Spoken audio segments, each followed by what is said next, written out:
விஜயகாந்தின் நிழலாக இருந்தவர், அதிரடியான பேச்சுக்கு சொந்தக்காரர், அந்நியார் என தொண்டர்களால் அழைக்கப்படுபவர், தேமுதிக வளர்ச்சியிலும் வீழ்ச்சியிலும் முழு பங்கு வகிப்பவர், அதிகாரப்பூர்வமாக தேமுதிக எனும் கட்சியை கைப்பற்றி இருப்பவர். அன்று அண்ணன் எடப்பாடி, இன்று அண்ணன் ஸ்டாலின் என அழைத்தாலும் சேர்ந்த இடத்துக்கு விசுவாசம் காட்டுபவர். அவர்தான் தேமுதிகவின் பொதுச் செயலாளர் பிரேமலதா விஜயகாந்த்.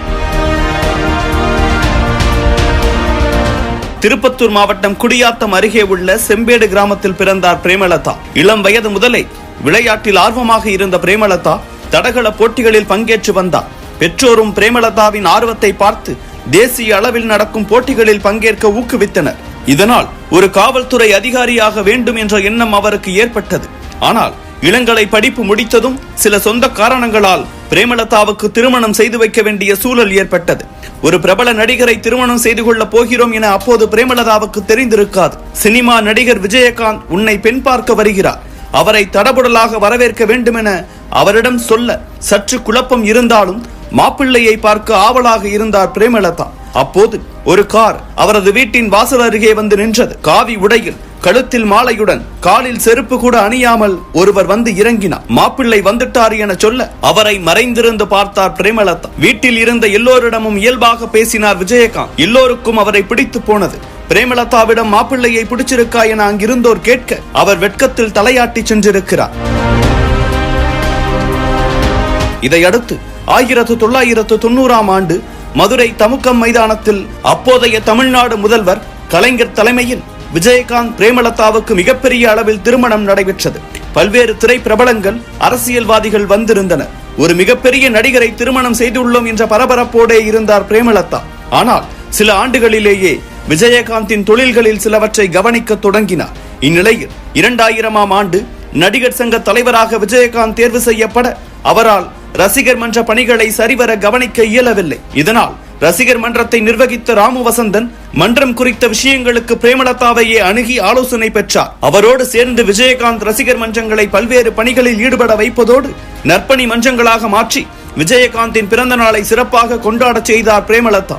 அதோடு ரசிகர் மன்றத்துக்கென பிரத்யேக கொடியை வடிவமைக்க செய்து விஜயகாந்த் கையால் அதனை அறிமுகமும் செய்து வைத்தார். இந்த சமயத்தில் ராமு வசந்தனின் உடல்நிலை மோசமடைய மொத்த கட்டுப்பாடும் பிரேமலதாவின் வசம் சென்றது. ரசிகர்கள் அனைவரும் பிரேமலதாவை அக்கா என அழைக்க தொடங்கினர். இதனிடையே ரஜினிகாந்த் நடித்த பாபா படத்துக்கு மருத்துவர் ராமதாஸின் பாமக கடும் எதிர்ப்பை தெரிவித்தது.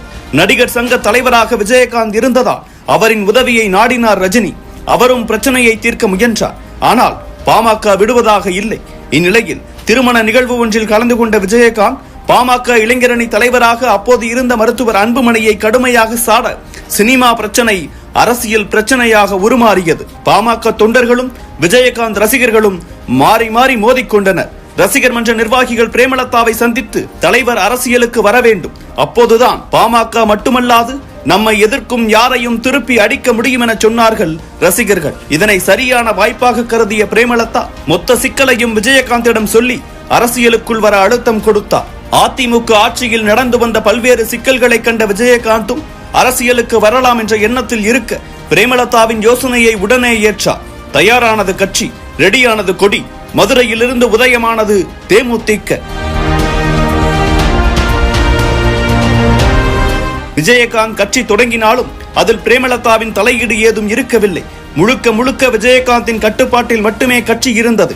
இந்த அணுகுமுறையே தொண்டர்களுக்கு தேமுதிக மீது நம்பிக்கையை கொடுத்தது. அப்போது 2006ஆம் ஆண்டு தமிழ்நாடு சட்டமன்றத்துக்கு தேர்தல் வர விருத்தாச்சலத்தில் களமிறங்கினார் விஜயகாந்த். களத்தில் விஜயகாந்த் பரபரப்பாக சுற்றி கொண்டிருக்க அவரோடு சேர்ந்து சுற்றி சுழன்றார் பிரேமலதா. விருத்தாச்சலம் தொகுதியில் விஜயகாந்தின் தேர்தல் பரப்புரை பொறுப்பாளராகவே செயல்பட்டார். கட்சியினரோடு சேர்ந்து அனைத்து முன் தயாரிப்புகளையும் மேற்கொண்டார். இதனால் தான் சந்தித்த முதல் தேர்தலிலேயே வென்று சட்டமன்றத்துக்குள் நுழைந்தார் விஜயகாந்த். பிரேமலதாவின் உழைப்பை அங்கீகரிக்கும் வகையில் விருத்தாச்சலத்தில் நடந்த கூட்டத்தில் என்னை அண்ணன் என இங்கு அழைப்பவர்களை விட பிரேமலதாவை அண்ணி என அழைப்பவர்கள் தான் அதிகம் என பேசினார்.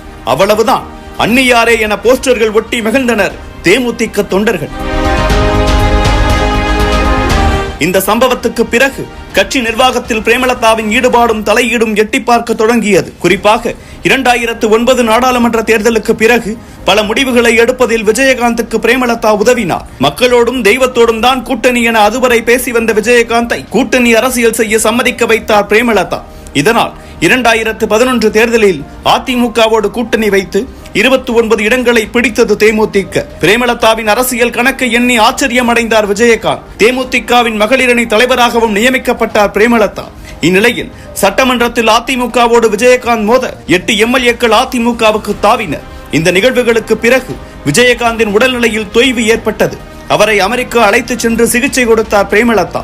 சற்று உடல் தேறியதும் மீண்டும் அரசியலில் செயல்பட தொடங்கினார் விஜயகாந்த். ஆனால் அவ்வளவு ஆக்டிவாக இல்லை. இதனால் தேமுதிகவின் மொத்த கட்டுப்பாட்டையும் கையில் எடுக்க வேண்டிய கட்டாயம் பிரேமலதாவுக்கு ஏற்பட்டது. அதோடு பிரேமலதாவின் தம்பி சுதீஷும் கட்சியில் ஆக்டிவானார்.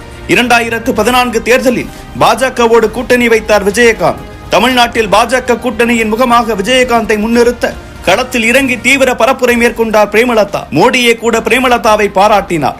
ஆனால் தேமுதிகவால் ஒரு இடத்தில் கூட வெல்ல இயலவில்லை. 2016 தேர்தல் நெருங்க விஜயகாந்துடன் கூட்டணி வைக்க முயன்றது திமுக. ஆனால் முதல்வர் வேட்பாளராக விஜயகாந்தை முன்னிறுத்தும் கட்சியோடு கூட்டணி என அழுத்தம் கொடுத்தார் பிரேமலதா. இதனால் திமுகவோடு கூட்டணி செல்வதில் சிக்கல் ஏற்பட்டது. அப்போது வந்ததுதான் மக்கள் நல கூட்டணி. முதலமைச்சர் வேட்பாளராக விஜயகாந்தை முன்னிறுத்தி வைகோ தலைமையில் உருவானது மக்கள் நல கூட்டணி. ஆனால் ஜெயலலிதா வென்று ஆட்சி அமைக்க மக்கள் நல கூட்டணி வேட்பாளர்களில் விஜயகாந்த் உள்ளிட்ட பலரும் டெபாசிட் இழந்தனர். இதற்கு பிறகு மொத்த தேமுதிகவும் கலகலத்தது. பலரும் கட்சியை விட்டு விலகினர். இதையடுத்து பெரிய அளவில் தேமுதிகவால் எதையும் சாதிக்க முடியவில்லை. உள்ளாட்சி தேர்தல் தோல்வி, நாடாளுமன்ற தேர்தலில் தோல்வி, 2021 சட்டமன்ற தேர்தலில் தோல்வி என தோல்வியடைந்த கட்சியாக மாறியது தேமுதிக. இதனிடையே விஜயகாந்தும் உடல்நலக் குறைவால் காலமாக மொத்த கட்சியும் பிரேமலதாவை நம்பி நின்றது.